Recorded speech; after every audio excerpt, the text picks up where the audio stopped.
எப்பொழுதும் ஒரே பேச்சு.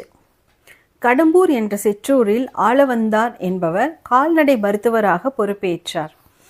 இந்த ஊர் பட்டிக்காடாக உள்ளதே, எழுத படிக்க தெரிந்தவர் யாரும் இங்கு இருக்க மாட்டார்கள் போல தெரிகிறதே, எப்படித்தான் இங்கே பொழுது போக போகிறதோ தெரியவில்லையே என்று தனக்குள் அழுத்து கொண்டார் அவர்.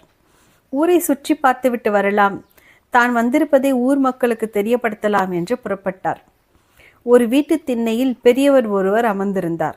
அவரிடம் சென்ற மருத்துவர், நான் தான் இந்த ஊருக்கு புதியதாக வந்துள்ள கால்நடை மருத்துவர். உங்கள் வீட்டு விலங்குகளுக்கு எந்த நோய் வந்தாலும் கவலைப்பட வேண்டாம், என்னை அழையுங்கள், உடனே குணப்படுத்தி விடுகிறேன் என்று பெருமையுடன் சொன்னார். சரி, அப்படியே செய்கிறேன் என்றார் அவர். பேச்சை தொடர விரும்பிய மருத்துவர், உங்கள் வீட்டில் எத்தனை மாடுகள் உள்ளன என்று கேட்டார். என் வீட்டில் உள்ள விலங்குகளில் 2ஐ தவிர எல்லாமே மாடுகள்தான் என்றார் அவர்.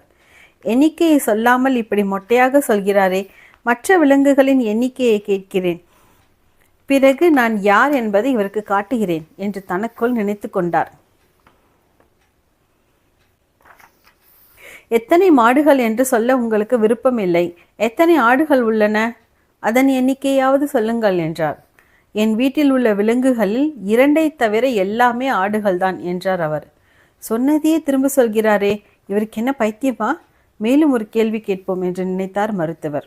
உங்கள் வீட்டில் எத்தனை குதிரைகள் உள்ளன என்று எரிச்சலுடன் கேட்டார்.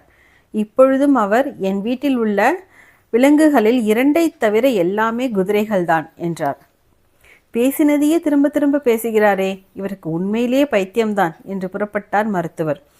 அங்கிருந்த இன்னொரு பெரியவர், தம்பி, நீங்கள் நினைப்பது போல அவர் பைத்தியம் இல்லை, அவர் வீட்டில் உள்ள விலங்குகளின் எண்ணிக்கையை உங்களிடம் சொன்னார் என்றார். எப்படியோ சிந்தித்து பார்த்தார் மருத்துவர். அந்த பெரியவரிடம் எத்தனை மாடுகள், எத்தனை ஆடுகள், எத்தனை குதிரைகள் உள்ளன என்பதை அவரால் கண்டுபிடிக்கவே முடியவில்லை. உங்களுக்கு தெரிந்தால் அவருக்கு சொல்லுங்களேன். என்ன நண்பர்களே, இந்த கதைக்கு சரியான விடையை கண்டுபிடிச்சிருப்பீங்கன்னு நினைக்கிறேன். உங்கள் சரியான விடையை எனக்கு கமெண்ட்ஸில் ஷேர் பண்ணுங்கள். நான் இந்த புதிர்கான விடையை அடுத்த வீடியோவில் அப்லோட் பண்ணுறேன். நன்றி.